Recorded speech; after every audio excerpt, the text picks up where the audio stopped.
There can't be any anchor except truth. So when you're seeing these videos and you're wondering, how does a father or a mother have the courage after they've seen the dead body of their child, right, to say, Alhamdulillah. I'm sure you guys have seen these videos, right? It's just unbelievable.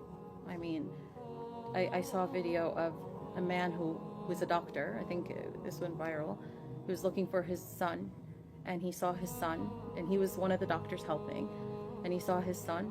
He turned around, and he just said, Alhamdulillah, right? I know he's suffering. I know that there's a great pain, but what is that?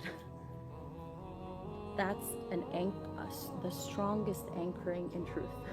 You can't, that doesn't come easy, by the way.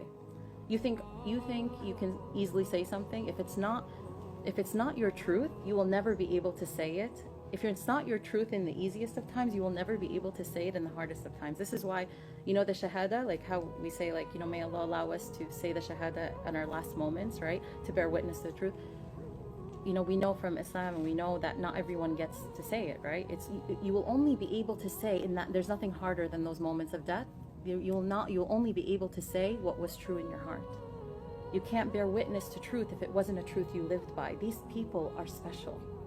The fact that he was able to say it upon seeing his son die, it means that he was living by those truths.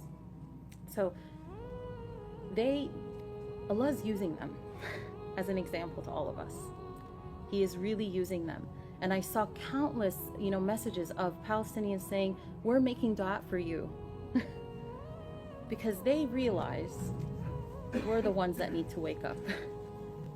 You know, in the world of psychology, especially in our work, you know, we hold space for a lot of suffering, right? And one of the things that always occurred to me is that the more comfortable we are, the more we suffer mentally and emotionally. I think the more we get comfortable, meaning, and I'm not talking about like basic comforts, I'm talking about like the more we become ego-driven, nafs-driven, like the more that we value our comfort over anything else, we value our wants over our needs. And you think, oh, we're better off because we have all these comforts. But you know what? Everyone that goes and visits Palestine and its people, they come back and they say, these are the best of people. And it's not a coincidence that Allah is testing them. It's not a coincidence, because we know Allah tests those whom He loves. The higher a person's test, know that the higher their strength is. It's just a given. The higher their strength is. So we have a lot to learn from them, and there's so much to take away from everything that they're going through.